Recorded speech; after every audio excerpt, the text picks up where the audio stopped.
कहीं की न्यूज है, किसी स्कूल की शायद न्यूज थी कि वहां बाथरूम के अंदर जो बल्ब होता है, बल्ब के होल्डर में कैमरा लगा हुआ। इतना कमबख्त था उस स्कूल का मैनेजर कि जाहिर है कि स्कूल है या कॉलेज है, लड़के भी पढ़ रहे हैं, लड़कियां भी पढ़ रही हैं, तो उसने बाथरूम में उनके वीडियोस को रिकॉर्ड करने के लिए बाथरूम के अंदर जो बल्ब होता है, बल्ब के होल्डर में कैमरा छुपा दिया। आज के जमाने में हम किसी होटल में, किसी कमरे में, किसी कहीं पर भी सेफ नहीं है, महफूज नहीं है, कहां रिकॉर्डिंग हो रही है हम नहीं कह सकते। लेकिन आप सोचिए, इंसान का बनाया हुआ जो रिकॉर्डिंग सिस्टम है वो कभी ना कभी तो फेल होता होगा, कभी ना कभी तो मशीन खराब हो जाती है, कभी लाइट कट हो जाती है, कभी कैमरा नहीं काम करता है। मगर अल्लाह ताला ने हमारी और आपकी हरकतों को रिकॉर्ड करने के लिए जो रिकॉर्डिंग सिस्टम रखा है, उस पर फरिश्तों को तैनात किया है।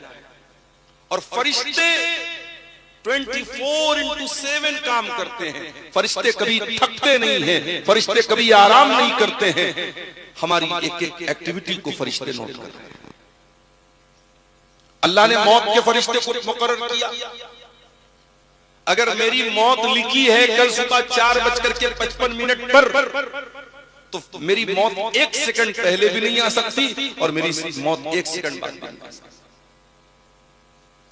मौत के फरिश्ते को अल्लाह ताला ने जो टाइम उसको हुक्म मिला है, इस टाइम तुझे फला की रूह कब्ज करना है, फला की जान लेना है, वो ले लेगा।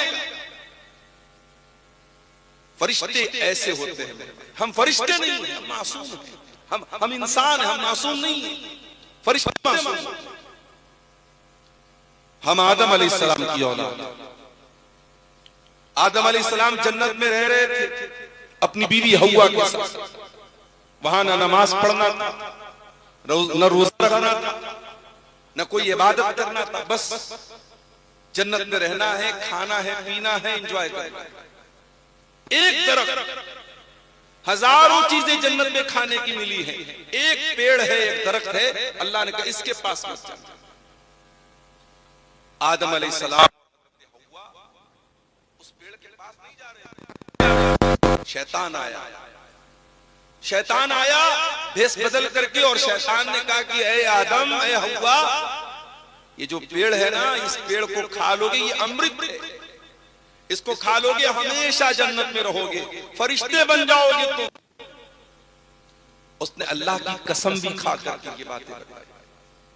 कुरान कहता फदल्लाहुमा बिगुरूर,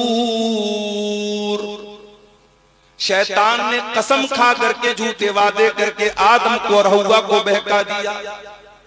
यहां एक बात और बता दूं, बाज लोग ये समझते हैं कि शैतान ने हजरत हव्वा को बहकाया और हव्वा ने हजरत आदम को बहकाया। शैतान ने आदम को भी बहकाया, शैतान ने हव्वा को भी बहकाया, दोनों को फिसला दिया। दोनों को शैतान ने उस पेड़ के करीब, जिसके करीब भी जाने से अल्लाह ताला ने मना किया था, शैतान के बहकाने पर दोनों ने उस पेड़ के दरख्त को, उसके फल को खा लिया। अब जब खा लिया तो अंजाम क्या हुआ? दोनों के बदन से कपड़े उतर गए, दोनों नंगे हो गए, आदम भी नंगे, हव्वा भी नंगे। कुरान कहता है फतफिका यक्सिफान अलैहिमा मिन वरक़िल जन्नह, आदम और हव्वा दोनों जन्नत के पत्तों को तोड़ तोड़ करके अपनी शर्मगा को ढांपने लगे, अपनी बॉडी को कवर करने लगे, नंगा रहना पसंद नहीं किया। आज दुनिया में तरक्की की अलामत है, गोवा में चले जाओ, बड़े बड़े बीचेस पे चले जाओ, समंदर के किनारे मादरजात नंगे मर्दों औरत पड़े हुए हैं, और इसको दुनिया तरक्की का नाम देती है, इसको दुनिया फैशन का नाम। ये नंगे रहने वाले, ये बरहना रहने वाले, ये बेहया और बेशरम लोग, ये इंसान कहलाने के भी काबिल नहीं। इंसान की फितरत ये कहती है, इंसान का नेचर ये कहता है, इंसान का स्वभाव ये कहता है कि नहीं, अल्लाह के ऊपर कोई ना कोई चीज पर्दे के तौर पर होनी चाहिए। भाई मर्द भी सबके सामने नंगा, औरत को तो छोड़ दीजिए, मर्द भी सबके सामने नंगा। अगर कोई मर्द सबके सामने नंगा रहता है तो दो ही बातें हो सकती हैं। ऐ परवरदिगार, हमने अपनी जानों पर बड़ा जुल्म किया है, ऐ परवरदिगार, हमने अपनी जानों पर बड़ा जुल्म किया है, बड़ा अत्याचार किया, और अगर तूने नहीं माफ किया, अगर तूने रहम न किया, लनकूनन्न मिनल खासिरीन, तो हम खसारा नुकसान उठाने वालों में से हो जाएंगे। ये दुआ की आदम और हव्वा, और जब ये दुआ की, अल्लाह ने दोनों की दुआ को कबूल किया, दोनों की तौबा को कबूल किया।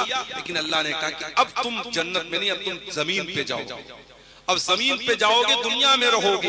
एक इंसान एक बार गलती करता है, हम माफ कर देते हैं। दो बार गलती करता है, हम माफ कर देते हैं। तीन बार गलती करता है, हम जब बार बार गलती करे तो हमारा भी बर्दाश्त का जो मादा होता है वो पूरा हो जाता है। बाप बेटे की एक बार गलती माफ करता है, दो बार गलती माफ करता है। जब बेटा बार बार गलती करता है तो बाप कहता है नहीं, अब तू गलती नहीं कर रहा है, तू बदतमीजी कर रहा है। फिर बाप भी बेटे को घर से निकाल देता है।